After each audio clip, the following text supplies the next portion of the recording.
एक छोटे से गांव में कमला नाम की एक सास रहती थी। उसके 3 बेटे थे और 3 बहुएं। बड़ी बहू राधा, मंझली बहू गीता और छोटी बहू सीमा। कमला सख्त जरूर थी, लेकिन उसके दिल में अपने परिवार के लिए बहुत प्यार था। लेकिन वो एक बात से परेशान रहती थी कि कौन सच में मेरा अपना है। सुबह होते ही घर में काम शुरू हो जाता था।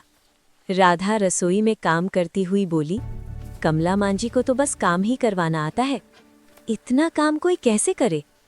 उधर गीता आंगन में बैठी थी। मुझे तो आज बहुत थकान लग रही है, मैं बाद में कर लूंगी।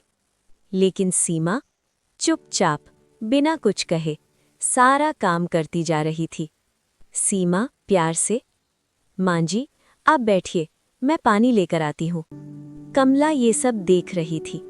हर दिन हर पल वो अपनी बहुओं के व्यवहार को समझ रही थी, लेकिन उसने अभी तक कुछ नहीं कहा, क्योंकि वो सही समय का इंतजार कर रही थी।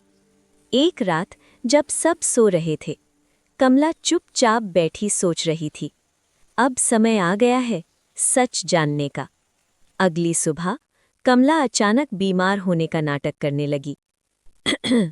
सीमा, राधा, गीता, मुझे बहुत कमजोरी लग रही है। तीनों बहुएं दौड़ कर आईं, लेकिन उनके व्यवहार अलग थे। राधा थोड़ा परेशान, मांझी मुझे बाजार जाना है, जरूरी काम है। गीता, मुझे भी आराम करना है, मैं ठीक नहीं हूं।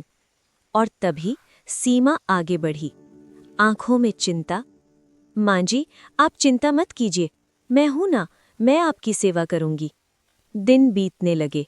सीमा दिन रात कमला की सेवा करती रही, दवा देती, खाना बनाती, रात रात भर जागती।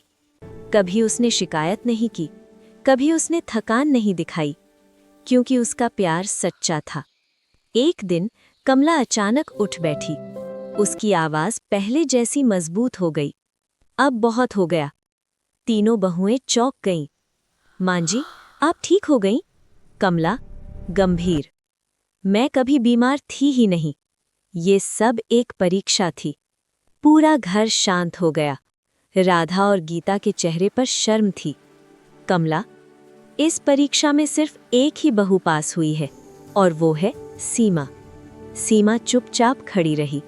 मांझी मैंने तो सिर्फ अपना फर्ज निभाया है। कमला भावुक होकर, सीमा आज से इस घर की सारी जिम्मेदारी मैं तुम्हें सौंपती हूँ, क्योंकि तुमने इस घर को दिल से संभाला है। राधा और गीता रोने लगी, हमें माफ कर दीजिए मांझी। उस दिन के बाद घर का माहौल बदल गया, प्यार बढ़ गया, रिश्ते मजबूत हो गए। सच्ची सेवा हमेशा पहचान ली जाती है, और उसका फल सही समय पर जरूर मिलता है। सच्ची सेवा और दिल से निभाया गया रिश्ता कभी छुपता नहीं है, और समय आने पर उसका फल जरूर मिलता है।